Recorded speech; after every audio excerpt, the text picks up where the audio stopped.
Είμαστε εδώ με τον κύριο Κωνσταντίνο Παπαλουκά.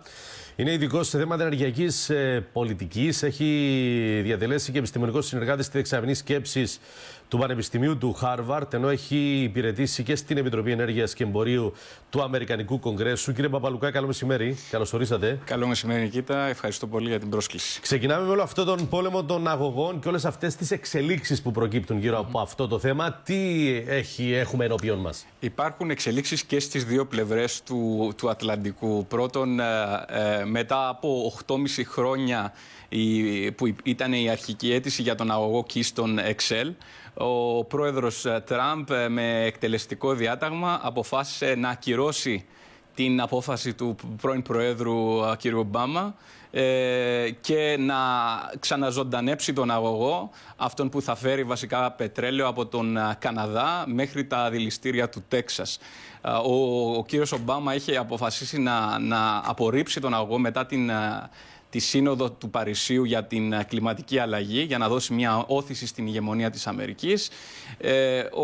Ο κύριος Τραμπ, υιοθετώντας το παραδοσιακό επιχείρημα των Ρεπουμπλικανών, αποφάσισε να το ξαναζωντανέψει για να δημιουργήσει θέσεις εργασίας. Αυτό από αμερική μεριάς.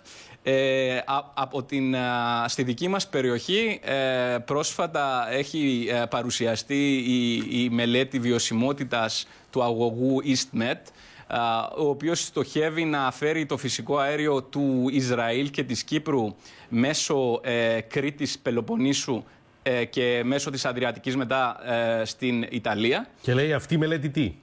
Αυτή η μελέτη λέει ότι έχουν συνεργαστεί με τον οργανισμό το IHS, που είναι ένας ανεξάρτητος παρατηρητής, για να αποδείξει ότι ο αγωγός αυτός είναι εμπορικά βιώσιμος και τεχνικώς υλοποιήσιμος. Ποια είναι η σημασία αυτού του αγωγού για τους τηλεθεατές μας και της μελέτης του? Είναι ότι οι εταιρείες που έχουν βρει το φυσικό αέριο ψάχνουν τρόπους να καθοδηγήσουν το φυσικό αέριό τους στις αγορές, και πρέπει αυτές οι νέοι οδοί που προτείνονται να είναι ανταγωνίσιμες σύμφωνα με τις υπόλοιπες επιλογές που υπάρχουν στο τραπέζι. Αυτό φυσικά... Σίγουρα θα δουν και τις τιμές, θα δουν το κόστος, θα δουν και όλο αυτό, αλλά οι ενδείξεις είναι ότι αυτός ο αγωγός είναι εκεί και θα είναι βιώσιμος. Έτσι λένε η μελέτη που έχει κάνει η Edison και έχει παρουσιαστεί στις Βρυξέλλες ενώπιον του Διευθυντή Ενέργειας της Ευρωπαϊκής Ένωσης και των διευθυντών ενέργειας των χωρών που εμπλέκονται σε αυτό το έργο, και προετοιμάζεται μια συνάντηση περί τα τέλη Μαΐου στο Τελ Αβίβ, στο οποίο θα υπάρχει εκπροσώπηση σε υπουργικό επίπεδο από όλες τις χώρες που εμπλέκονται, δηλαδή το Ισραήλ, την Ελλάδα, την Κύπρο και την Ιταλία. Και αυτό είναι το νέο βασικά. Ναι. Και στην παρουσία του Επιτρόπου Ενέργειας της Ευρωπαϊκής Ένωσης. Μάλιστα. Η Gazprom σε όλο αυτό που γίνεται ενώπιον μας, τι ρόλο έχει να διαδραματίσει? Εδώ είναι που τάραξαν τα νερά, γιατί όταν βγαίνει ο αγωγός, ο EastMed Pipeline, και ρίχνει το κόστος του στα 6 δισεκατομμύρια, μετά από λίγες μέρες έρχεται και ο αγωγός, ο TAP, ο Trans-Adriatic Pipeline. Αυτός ο αγωγός είναι η συνέχεια του TANAP. Ο TANAP φέρνει φυσικό αέριο από την Κασπία, από το Shah Deniz 2, και το παραδίδει στα σύνορα, τα ελληνοτουρκικά σύνορα. Από εκεί ο αγωγός TAP αναλαμβάνει να διασχίσει όλη την επικράτεια την ελληνική, μετά την Αλβανία, μετά την Αδριατική, και για να καταλήξει στην Ιταλία και πάλι. Βλέπετε ότι με το που βγήκε ότι το κόστος είναι κάπου στα 6 δισεκατομμύρια, έχει κατεβάσει και αυτός ο αγωγός το κόστος από τα 6 στα 4,5. Είναι αυτά τα παιχνίδια που παίζουν ανάλογα με το τι κινήσεις κάνουν οι άλλοι κολοσσοί και πώς ακολουθούν όλοι οι υπόλοιποι. Ακριβώς. Και εδώ είναι που η Gazprom έχει ταράξει τα νερά, γιατί έχει κάνει πρόταση, έχει εκφράσει το ενδιαφέρον της από τα χείλη του Deputy CEO, του υποδιευθυντή της Gazprom, λέγοντας ότι θα μελετάει τη συμμετοχή της στον αγωγό τον Ποσειδώνα ή τον TAP. Αυτό γιατί είναι σημαντικό? Γιατί Ο συγκεκριμένος αγωγός ήταν η ναυαρχίδα της εξωτερικής πολιτικής της Αμερικής, η οποία ήθελε να βοηθήσει την Ευρώπη να απεξαρτοποιηθεί από το ρωσικό μονοπόλιο στο φυσικό αέριο. Έχοντας προτείνει βασικά ως δελεάρη Gazprom από τα 10 δισεκατομμύρια κυβικά μέτρα να βοηθήσει να λειτουργήσει ως καταλύτης και να πάνε κατευθείαν στη δεύτερη φάση, δηλαδή στα 20 δισεκατομμύρια κυβικά μέτρα, έρχεται βασικά να πει ότι και αυτός ο αγωγός θα κουβαλάει ρωσικό φυσικό αέριο. Μάλιστα. Αυτό ήμουν ως ομιλητής καλεσμένος στο New York Times Conference στην Αθήνα και ο πρέσβης της Αμερικής εκεί, ο κύριος Τζεφ Πάετ, είχε αναφέρει ότι στηρίζει κάθε προσπάθεια ώστε να απεξαρτοποιηθεί η Ευρώπη από το ρωσικό φυσικό αέριο. Και αυτός ο αγωγός ήταν, όπως λέω, η κορυφή, ας πούμε, αυτής της πολιτικής. Όλα αυτά σε συνάρτηση με αυτό που περιμένουμε εδώ στην Κύπρο για τον τρίτο γύρο αδειοδότησης. Πώς μας επηρεάζουν, δηλαδή, και πώς πρέπει να κινηθούμε και τι ρόλο πρέπει να παίξουμε σε όλο αυτό. Κοιτάξτε, για όλους αυτούς τους αγωγούς πρέπει να παρακολουθούμε με μεγάλη προσοχή το τι συμβαίνει σε όλη την επικράτεια. Σίγουρα. Για παράδειγμα, ακόμη και στην Ιταλία υπάρχει ένα μεγάλο θέμα μετά το δημοψήφισμα, γιατί ισχυροποιήθηκαν οι τοπικές κυβερνήσεις και τα κόμματα του Μπέπε Γκρίλο, το Cinque Stelle, το οποίο στηρίζει την επαναχάραξη της διαδρομής κτλ. Αυτό ανεβάζει το κόστος. Εμείς τώρα με τον τρίτο γύρο, όπως ξέρουν οι τηλεθεατές μας, υπάρχουν 3 τεμάχια τα οποία συζητάμε τώρα με τις εταιρείες. Το οικόπεδο 10, το οποίο έχει πάει στην Exxon και στην Qatar Gas. Το οικόπεδο 6, το οποίο είναι μια κοινοπραξία της Eni και της Total 50-50. Και το 8, το οποίο το έχει πάρει η Eni. Η συνεργασία της Exxon με την Qatar λέει πάρα πολλά, γιατί ουσιαστικά ζωντανεύει το σενάριο. Αν πετύχουμε κάποιο πολύ καλό στόχο, ζωντανεύει το σενάριο ενός κυπριακού τερματικού φυσικού αερίου. Όταν λέμε να πετύχουμε ένα πολύ καλό στόχο σε σχέση με όλα αυτά που θα γίνουν. Ναι. Με τις επόμενες γεωτρήσεις, ναι. Ακριβώς. Ναι. Απ' την άλλη έχουμε την Total, η οποία είχε εγκαταλείψει οικειοθελώς το 10 και το μετάνιωσε, όπως φαίνεται. Ναι, από ό,τι φαίνεται, ναι. Ναι. Και η οποία θέλει και προσπαθεί τώρα να κάνει το comeback. Και γι' αυτό υπάρχει η γεώτρησή της τον Μάιο, αρχές καλοκαιριού, και όλα τα βλέμματα είναι στραμμένα εκεί. Και από εκεί και από το τεμάχιο 2 της Ελλάδας στο Ιόνιο, που είναι μαζί με τα ΕΛΠΕ και την Edison, η Total θα προσπαθήσει να κάνει την επιστροφή. Τέλος, η Eni είναι αυτή που έχει την σοφία της περιοχής, είναι αυτή που έχει βρει το ζόρ, το τιτάνιο κοίτασμα στην Αίγυπτο, έχει τρυπήσει 5 φορές ήδη και έχει άλλα 3 τεμάχια στην Αίγυπτο. Το ότι και η Rosneft, η ρωσική, έχει μπει με ένα μερίδιο 30% στο ζόρ και με οψιόν αγοράς ένα ακόμη 5% είναι πάρα πολύ σημαντικό. Η ExxonMobil και η Rosneft έχουν συνεργαστεί στο παρελθόν. Τώρα υπάρχει μια αναθέρμανση των σχέσεων Ρωσίας και Αμερικής. Ο νέος υπουργός εξωτερικών είναι ο κύριος Τίλερσον, που ήταν ο διευθυντής της ExxonMobil, όπως ξέρετε.